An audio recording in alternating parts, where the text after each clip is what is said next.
Hi, today we're going to be talking about factoring polynomials and how this factored form might be actually useful when we're solving equations. So a polynomial with integral coefficients is in completely factored form if, one, it is expressed as a product of polynomials with integral coefficients, and two, no polynomial other than a monomial within the factored form can be further factored into polynomials with integral coefficients. So what do I mean by that? So you don't have to worry. I will actually show you some examples. So let's start off by some examples, so we can actually get a touch or get a first impression of what actually is factoring.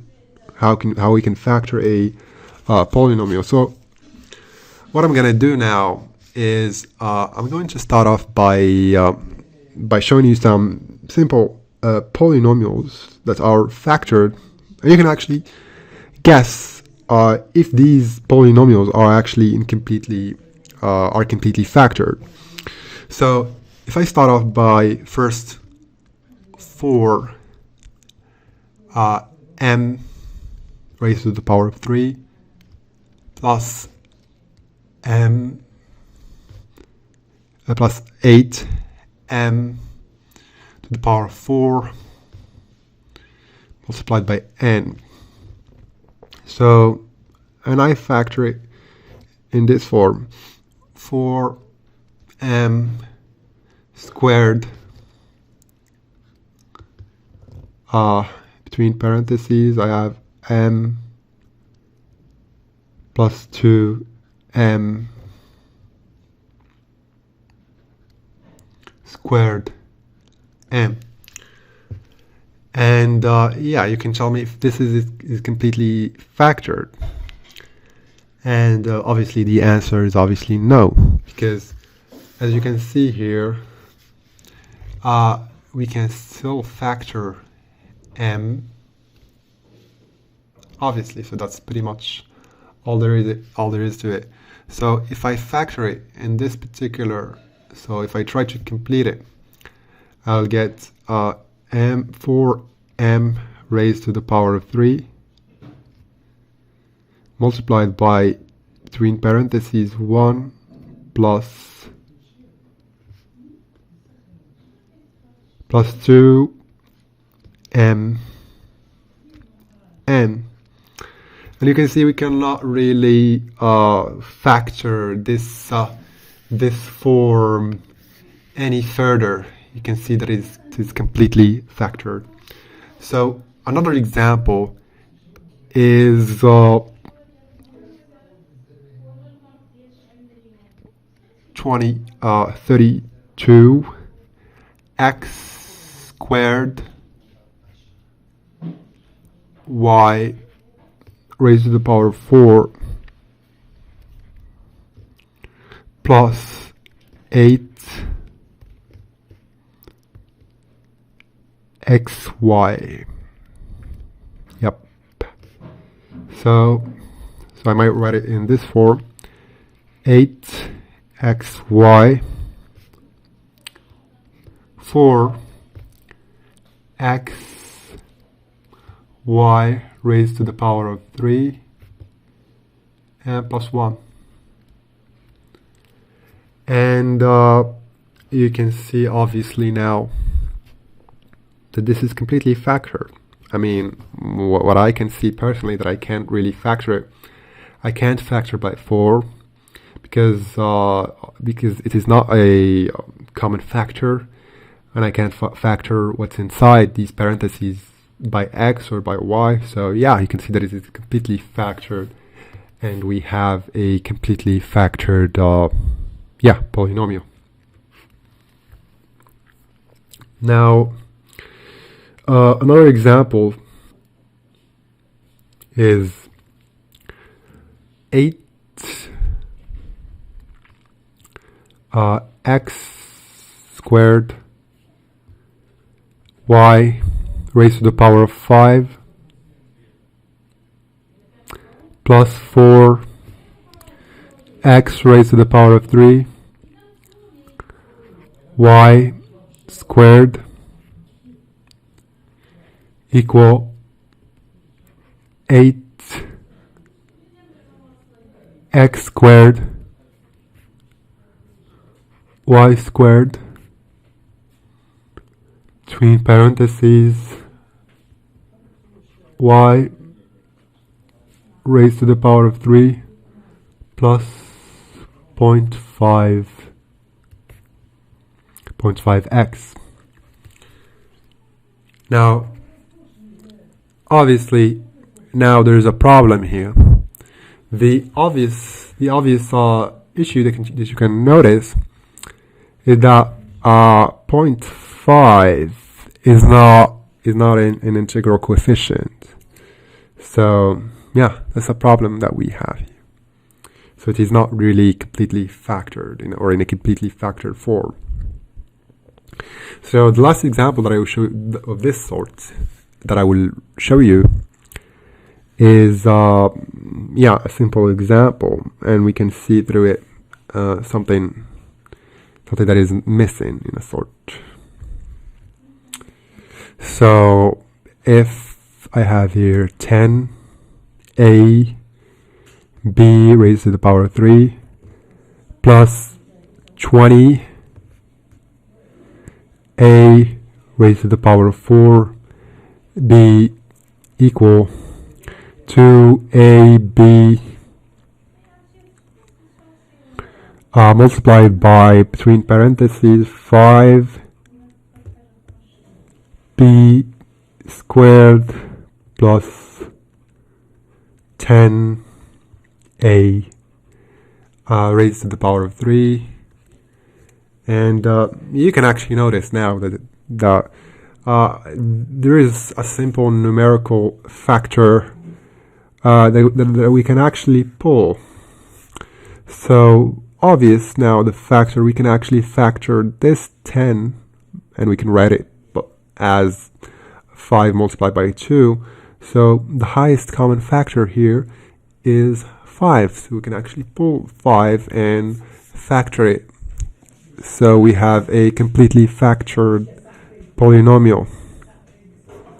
So obviously I write here 10ab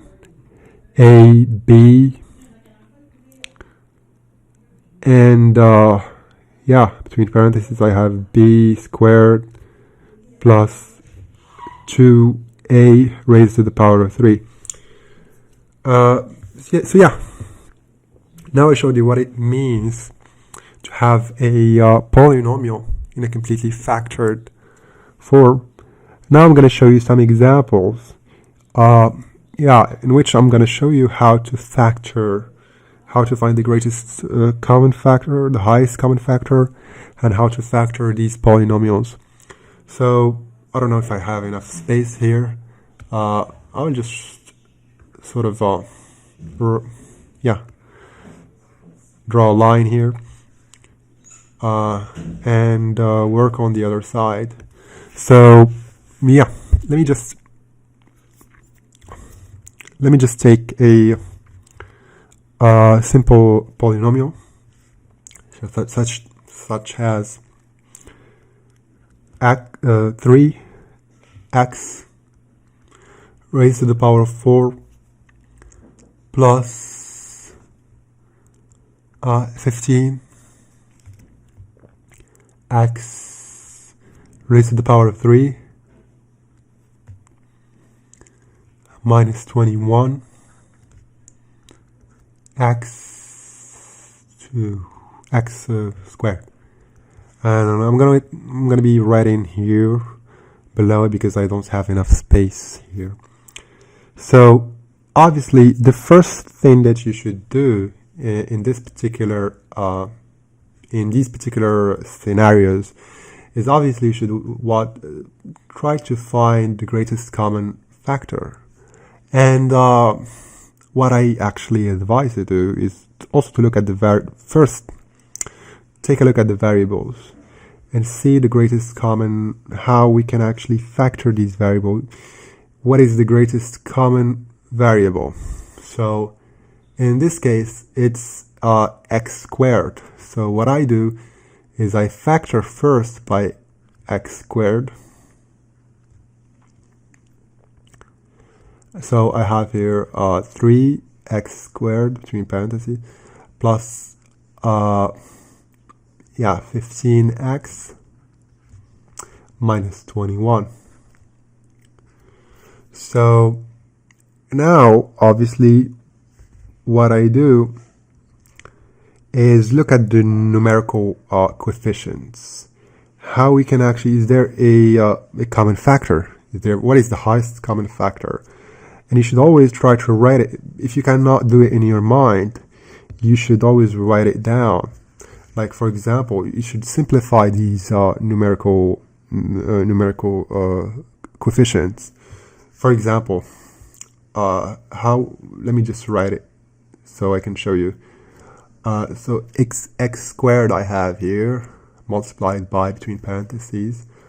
So you can see that 3 is a prime number, so we cannot really factor in any form.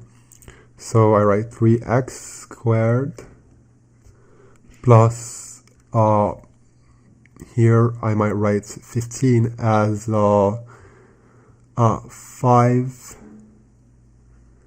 multiplied by 3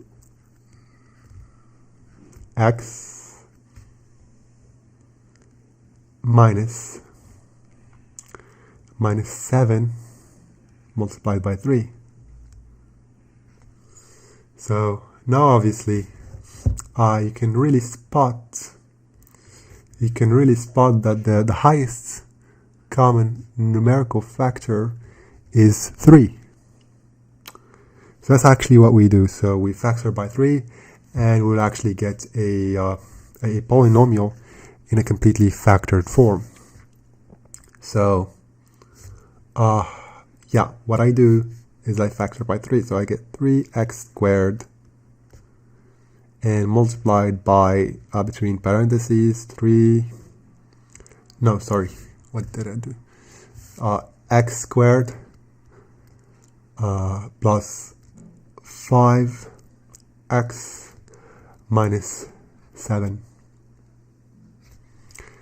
And yeah, that's pretty much all there is to it. And now I have an equation in a completely factored form. So now I might want to show you how this is going to be helpful, how we can actually solve an equation using these techniques that we learned. So I want to show you a property first. You can name it any property 1, 2. So it is related to factorization, how we can factor polynomials. So in this property we have so let A and B be real numbers. Now then A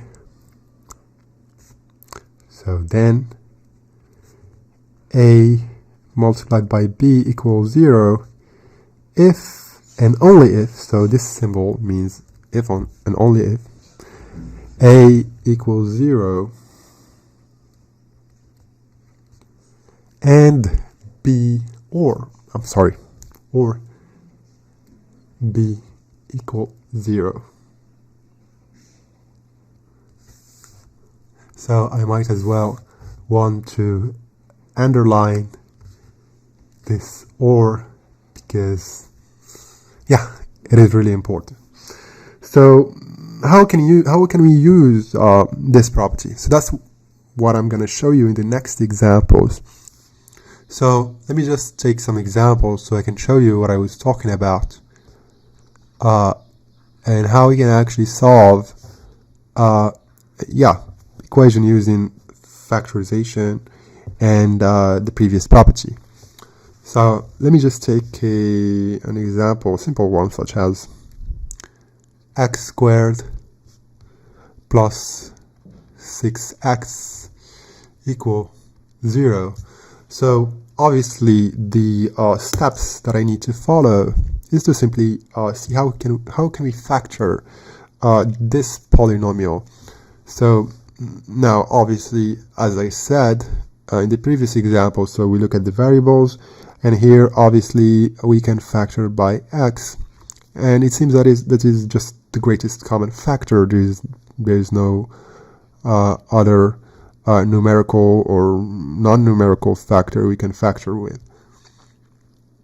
So yeah, plus 6 equal 0. So now we use the previous property. So we said if we have a might it implies a variable or a number, so which is in this case x, and b is x plus 6. So this is a plus symbol. So yeah, it means in this case x equal 0, or 0, or x plus 6 equals 0, which means x equals 0 or x equal minus 6. So the solution of this equation is the set of 0 and minus 6. The second example I might take is another simple example, which is a squared equal 11a. So how do we solve this? So we subtract minus 11a from both sides. So to transform it in the form of the previous equation we had. So it's 2a raised to the power of 2, or a squared minus 11a equal 0, and I factor by a. So it gets a minus 11 multiplied by a equals 0. So a equals 0, or in this case it is a equal 11.